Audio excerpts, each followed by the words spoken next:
Hey everyone, it's Laura and welcome back to my channel. Today we are back in The Sims 4 and I'm building this lovely modern townhouse in the university world of Brightchester. So I have been struggling for the last few weeks with really bad builder's block to the point where everything that I was creating I just hated and I could never commit myself to finish a build, and I would get halfway through and then just demolish it, and I don't know what's happened. I don't know what caused it, but it's been an absolute nightmare and it's just I can't even. You guys know what I'm talking about. I'm pretty sure everyone I speak to on like Instagram and Twitter and in the Discords I'm part of, they all say that they've gone through some kind of horrific stage of builder's block. So this is basically, I'm just coming out of mine, I think. Coming out of, I'm not sure, that could be an overstatement. We'll have to wait and see when my next video gets posted. But basically, I decided to go on Pinterest and have a look at some inspirational pictures, and I came across this really gorgeous modern townhouse, and I think it's probably a house that you would find in maybe Chicago or one of those kind of big American cities. It's definitely not the kind of house you would find in London, I don't think. London townhouses are most of the time red brick and some kind of like masonry etching on it, but this house had a really gorgeous dark grey, almost black brick. And it looked, the shape of the house was so awesome, and I just knew I would have to give it a go in The Sims. And I feel like I probably bit off a little bit more than I could chew with this build, and I think that's because I really struggle with building townhouses or any sort of style of home that should be a terraced house, because they look really weird when they just stand alone. Because as you guys know, we don't have the ability to build lots side by side. There's always like a weird gap between them unless you went ahead and built a couple of different houses on the same lot, if that makes any kind of sense. So I struggle because, especially now since I'm so unmotivated and feeling very uncreative, but at the best of times when I'm like chucking out content, even at, like in those times, I still really struggle with townhouses and any kind of real British style home, because a lot of houses in England are terraced, and I really wish that one day we'll get the ability to have side-by-side lots, or at least be able to map our own lots in a world. Like maybe if the Sims team brought back the Create a World tool, that would be awesome. But until then, we're stuck with, you know, lots with horrific gaps on either side of them. So I did struggle with this build at first, and that's probably down to the fact that I was feeling so uninspired when I started building this, and I just felt so undecisive, and everything I did I was sort of second guessing myself and just thinking, does this look good? Does this make sense? Am I recreating this image correctly? I don't know. But anyway, so this house is based on a picture from Pinterest, and what I loved about it most was that the ground floor looked like it was some kind of community build, and by that I mean it was like a commercial build. It had these gorgeous big black windows, and they just let in so much light into the build, and it looked like it was a shop or maybe an art gallery or something like that on the downstairs, and then upstairs I think would be where the living quarters would be. And I didn't decide to replicate that in my build. I wanted this whole thing to be completely residential, but maybe in the future when I'm feeling a bit more creative and a bit less builder's blocky, I might go back in and renovate this build so that the downstairs is maybe an art studio or an art gallery or something like that, and then use the upstairs to be the living quarters, because I feel like that would be a really good challenge,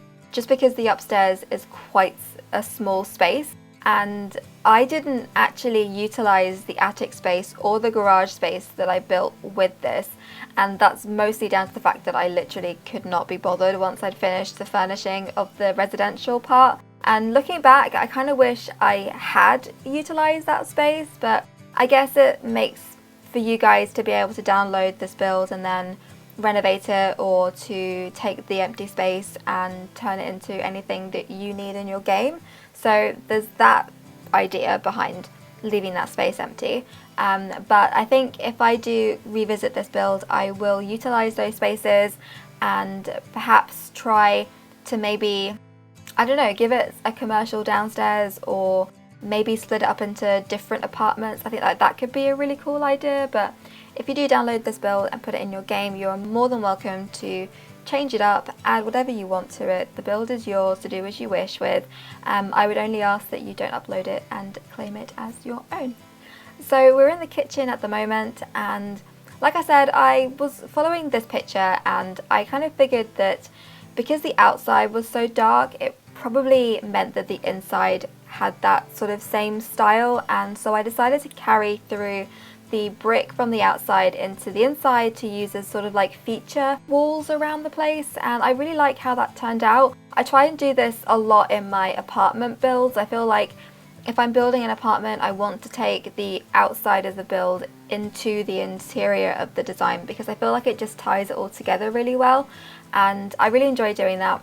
And it's something that if I have like this really weird hang up when I watch speed builds and people will have like a wooden hut build, but then they'll put brick inside. I'm like, that's not realistic. I mean, I know you can get wall coverings that are in the style of bricks and all different patterns, all different designs and textures, but I just find it really hard to do that, if that makes any kind of sense.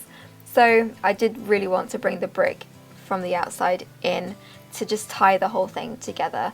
And the downstairs is open plan. There is a kitchen, living and dining area, and then behind the staircase there is a very small half bath, and there's also laundry items in there as well. So if you don't have that pack, or you don't like building or playing with laundry, then you can just take those items out and maybe replace it with like a shower, or you can just space out the objects that are already in there. That room is quite cramped, but I have play tested it and everything works fine.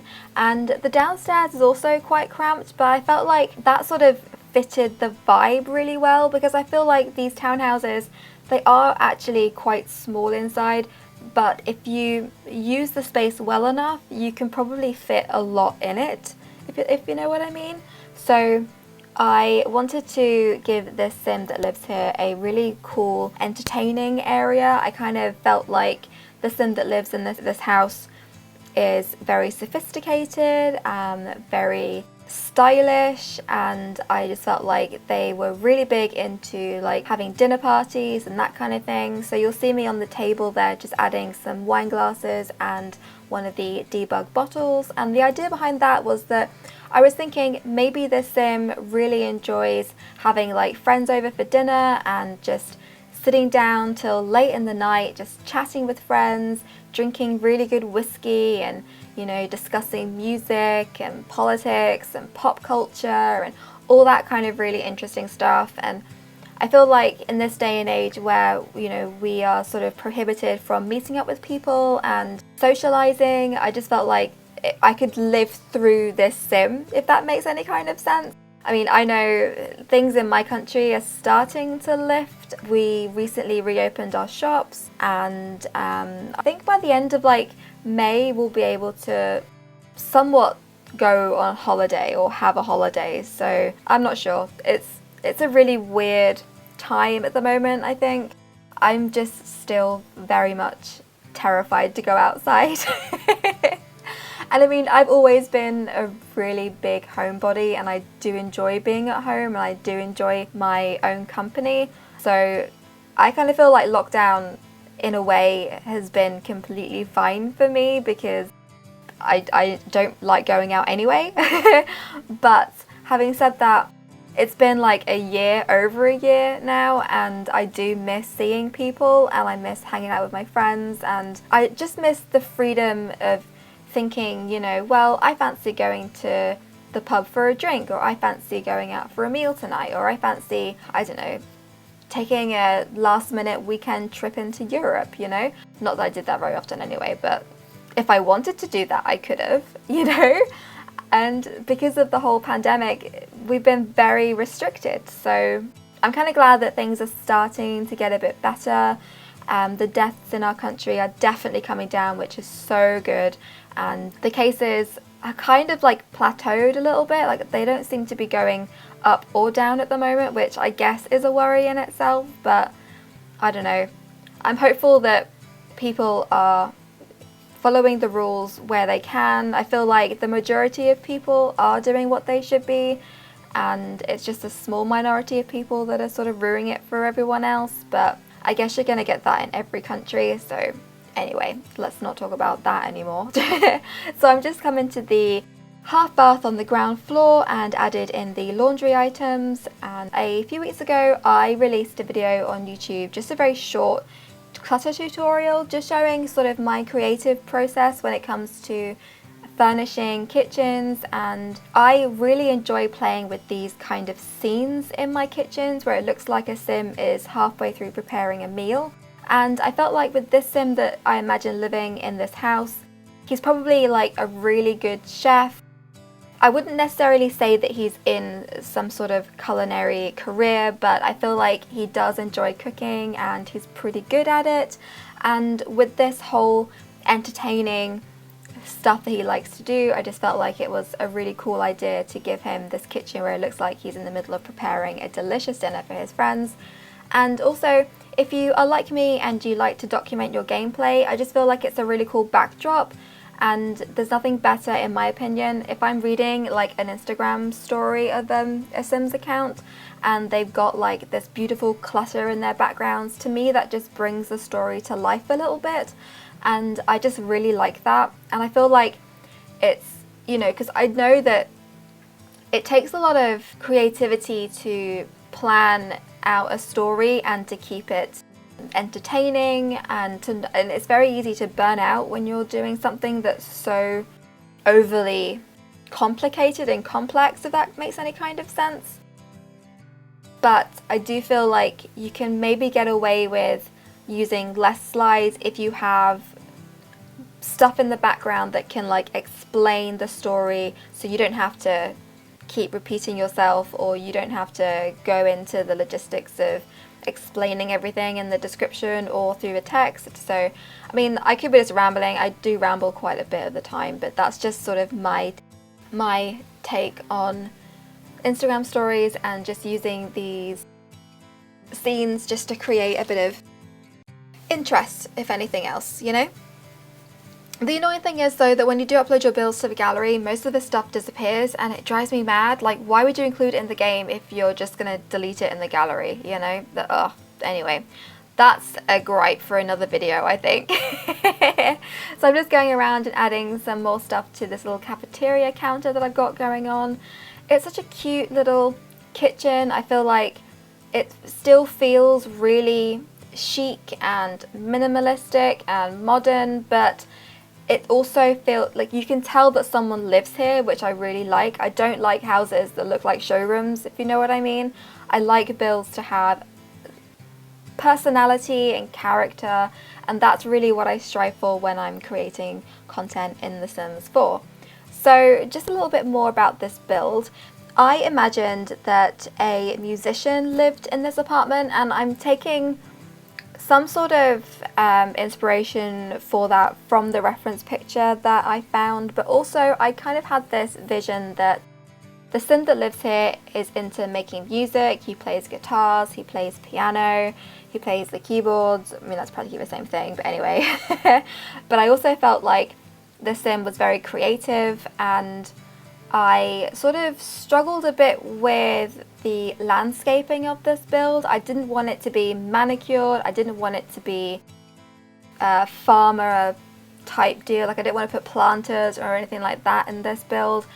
I just wanted it to feel realistic, and I wanted it to feel indicative of Brightchester, because I feel like the sort of Sims that live in Brightchester are young, vibrant, quirky, professionals, semi-professional, you know, just creative or vibrant, because it's a university world, you know, and I kind of feel like the university cities in England do have that kind of quirky, hipsterish, or whatever you want to call it, kind of vibe, and that's what I really picked up on for this build and used that as inspiration for this build. So I did give this Sim loads of musical instruments, And when it came to doing the landscaping, I really struggled.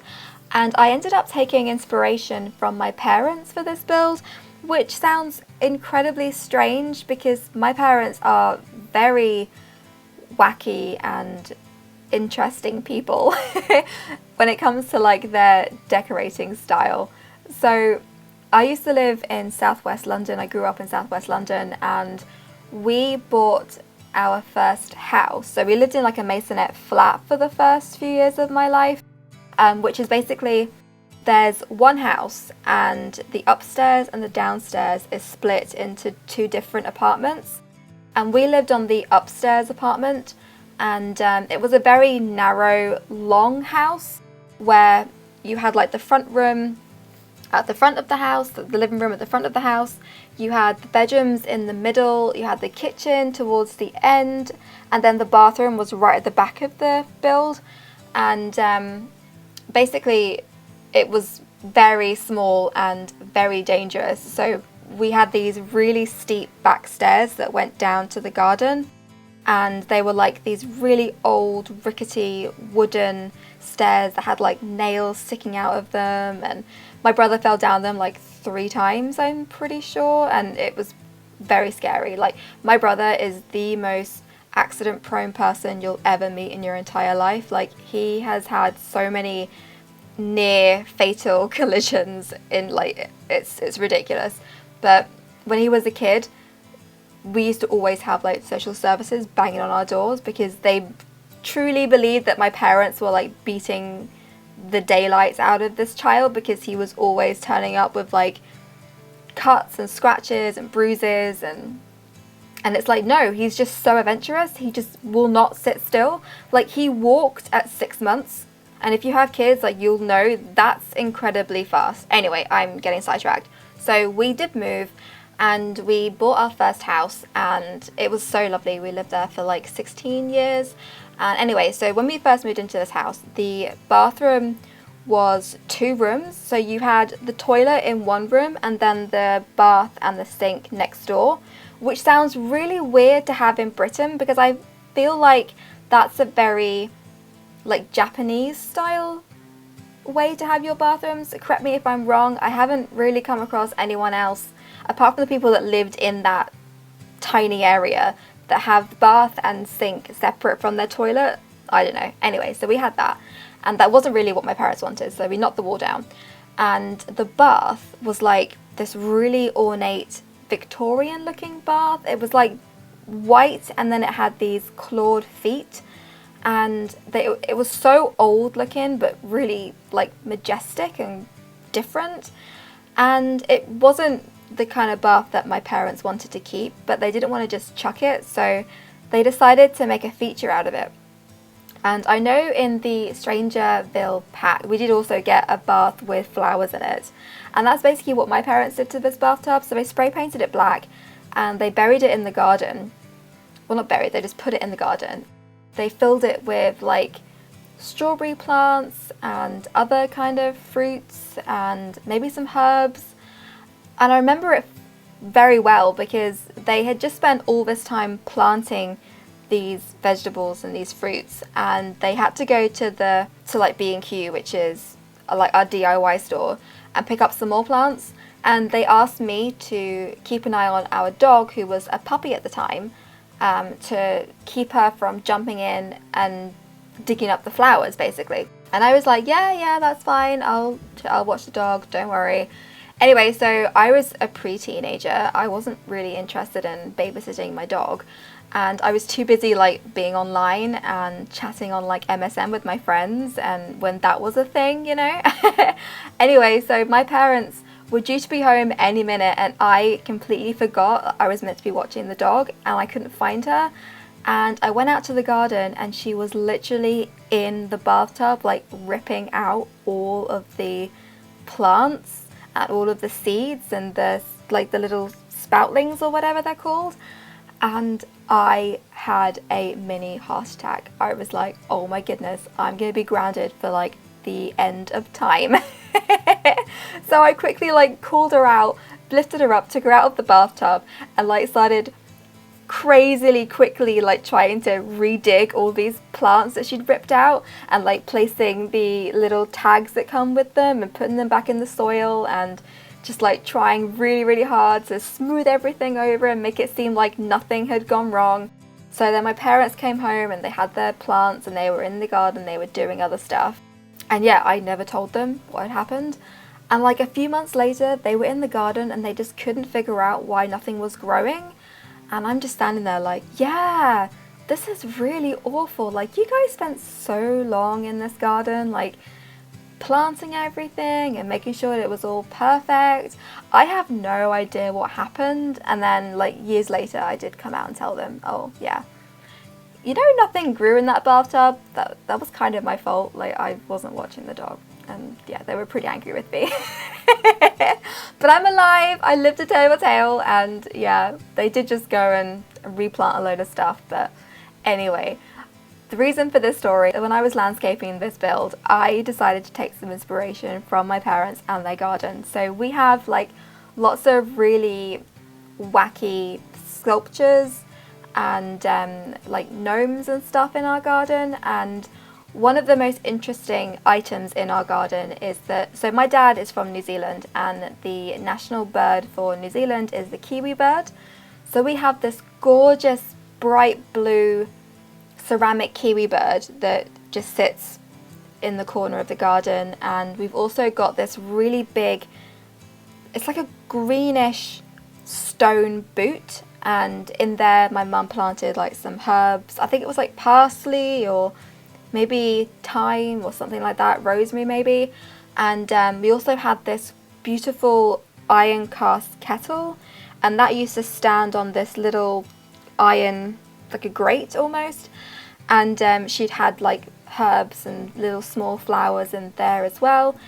And I just used to remember sitting in my garden in the evening and just looking out on all the little cool features in the garden and just really enjoying it. When I was landscaping this build, I was going through the sculptures menu and I came across these birds that came with the Journey to Batu pack, and I decided to use those in this build, and they sort of, for me, represented all the little sculptures that my parents have in their garden. And I used some of the little lanterns that came with the Snowy Escape pack, as well as the chess lights that came with, I think it was City Living. It might have been Get Together. I'm really bad at remembering packs in this game, so apologies. But I did just go around and plot these little objects of interest in the garden, and I just felt like it just gave it kind of the same vibe as the inside of the build, not sort of taken too seriously, a bit quirky. But I felt like it was maybe, these are maybe objects that have left over from the people that used to live here. I don't know. Anyway, we are coming to the end of this speed build. Thank you so much for watching. The screenshots are coming up. If you did like this video, please do remember to give it a big thumbs up. Subscribe to the channel if you haven't, and I will see you in the next video. Bye!